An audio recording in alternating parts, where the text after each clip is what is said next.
Nasa mga kilikili na po mga katribya po yung mga bulaklak po natin. Matapos na tayo po ay makapagpatubig sa ating pong kalamansi. Ayan o, nagsulputan na sa bawat dulo.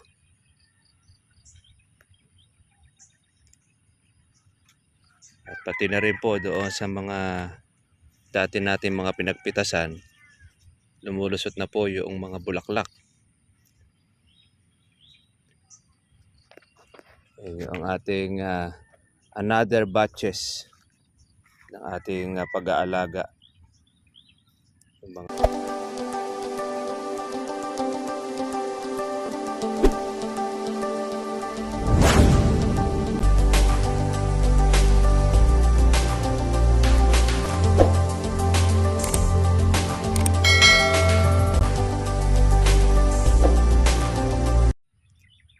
nasa mga kilikili na po mga katribya po yung mga bulaklak po natin.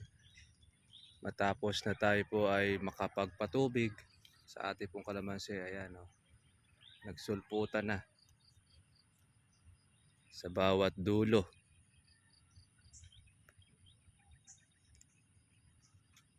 At pati na rin po doon sa mga dati natin mga pinagpitasan, lumulusot na po yung mga bulaklak. Ayan ang ating another batches ng ating pag-aalaga. Yung mga bulaklak na bago po na ito, kaya isang set na uli ito ng ating pong gamot na gagamitin. Kaya tuloy-tuloy na ito ang ating pag-aalaga mga ka-farmers. Napakaginhawa na po ngayon ng ating kalamansi dahil natubigan na po sila. Kaya malaya naman po sila ngayon mag-produce ng marami pong mga bulaklak. Ayan, pagalingan na lang po mga ka-farmers po noong pag-aalaga sa mga bulaklak po na yan. Dahil kapag hindi po tayo mga ka-trivia magtutuloy po sa pag-aalaga, wala pong matitira niyan. Mauuwi lang po mga ka-trivia po doon sa ating gastos. Kaya baka kahit pambili po ng ating abono ay hindi po tayo makakuha dahil doon sa hindi natin naalagaan ang ating kalamansi. Yun po ang kailangan, maintenance, tubig, talaga pong madugo, magastos. Although maganda po kumita sa kalamansi, kaya lang pagka po continuous ang inyo pong pag-aalaga. Pero pagka hindi po naman ninyo po kakapitalan or gagastusan, wala po tayo mga ka-farmers po na kikitain sa ating po kalamansi. Kaya ang pinaka-the best po talaga natin dyan ay focus, tutok para doon sa ating mga bulaklak. Ayan o. Ang kalaban po natin ngayon po naglalalamig ay yung pong hanip. Yan, yung mga maliliit, mga katribya po ng mga insekto. Yan ang mga lumulusot. Sinisira po yung bulaklak natin.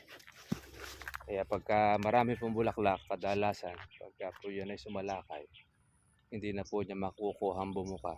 Sisirain na, sisipsipin na po kagad po ng mga hanip. Kaya meron naman po tayo mga katribya pong ginagamot po dyan. Ayan na. Kumpul-kumpulan po yung mga bulaklak po natin lumulusot. Malalaman po natin ito kung ito ay mamumuti kasi meron siyang mga dala-dala pong mga bunga eh. Meron siyang mga sunong eh. Ang kalamansi kasi mga ka-farmers, kapag ka po marami pong bunga ay hindi po lalabas po ng marami pong mga bulaklak kasi wala na siyang lulusutan. Kaya yung mga bakante, yun ang kanya pong lulusutan. Wow, gaya nito, yung mga napitas na, magkakaroon ulit ng another po na usbong or dahon. Pero bawat dulo, meron naman po siyang bulaklak. Pero pagka po ganito na po siya, meron na siyang pasulong po na bunga, ayan, maglabas man po yan ay konti na lang. Hindi kagaya po na talagang totally na wala pong bunga ay mamumuti talaga sa bulaklak ang kalamansi. Tapos na tayo ng ating patubig. Ngayon naman po ay ating check up kung ano ang kailangan ng ating kalamansi. Dahil bukas naman tayo po ay mag-i-spray or schedule naman po mga ka-farmers po ng ating sprayer. Para naman po dun sa ating mga maliliit na mga bunga, mga buko. Maintenance. Tsaka siyempre po yung mga bulaklak natin lumulusot. Dapat yan ay maagapan din po natin.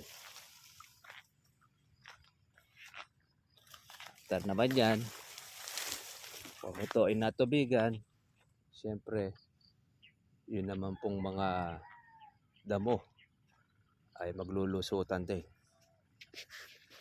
Another po na budget uli yan, mga karibya.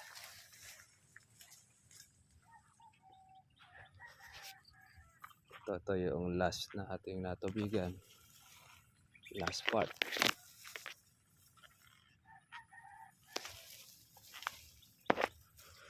Ayan mga ka-farmers, tuloy-tuloy na po yung pagbaba po ng presyo ng ating kalamansi sa merkado.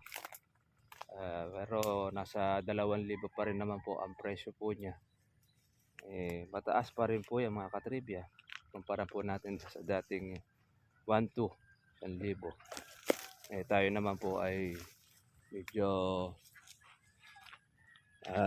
yung ating mga gaholin, pinalilintog-lintog lang muna natin ng kaunti. Tanggal tayo ng ating tuyo.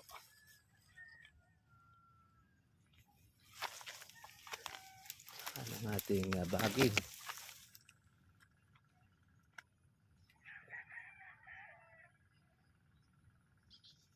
Ginawa na ng ating kalamansi. Ang ating matubigan.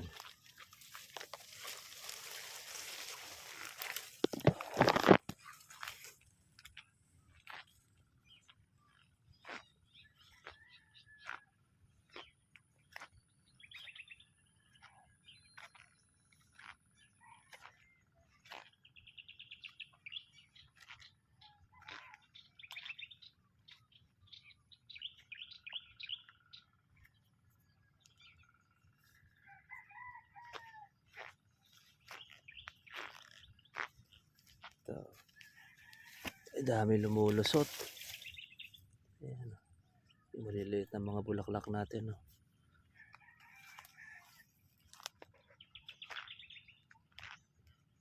Nasa mga kilikili na.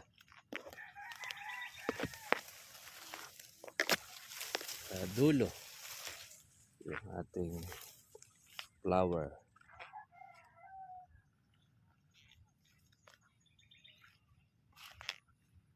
Kaya ito may area na mamumuti. May area naman po mga katribya na kaunti ang magiging bulaklak.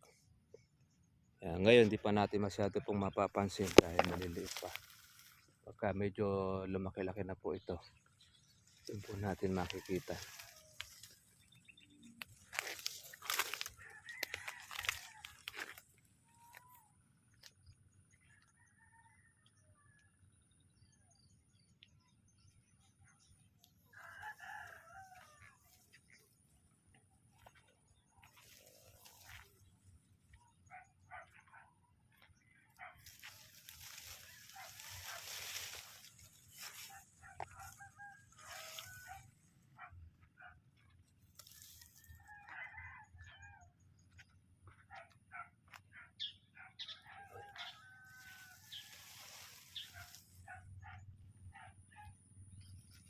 May pasulong tayo ng ating abono.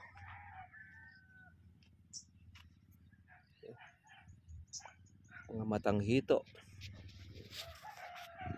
Yan po ang isa sa mga pag-uumpisa kung kayo po magsisimula po na magpabunga at nakita po ninyo yung tinatawag natin matanghito, yung mga maliliit na mga bulaklak, start nyo na po yung mga ka-farmers po ng ating pong paglilinis. Ayan.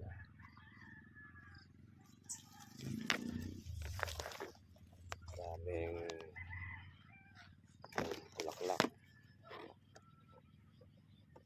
Ang isipin ninyo, ito po yung ating pinagpitasan. Ayan. Tingnan nyo po yung magiging kapalit po na bulaklak. Oh. Nasa 5, 6. Kaya hindi po siya makukuhang tumangkad. Dahil marami siyang bunga. Kaya yung mga pinagpitasan, yun naman po ay mag-uusbong ng ating pong dahon. At meron na siyang pasunong, mga katripya.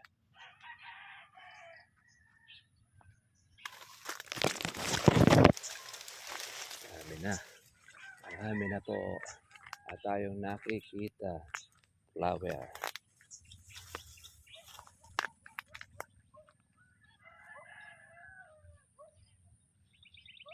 Ayan. Lilintog na yung ating gaholin. Ay malamang po niyan ay may mga makakasabay tayo. Pero ano man po yung abutan sa ating pong presyo, mga katribya, bagay po ni pagpasalamat natin dahil yun ang kaloob po sa atin.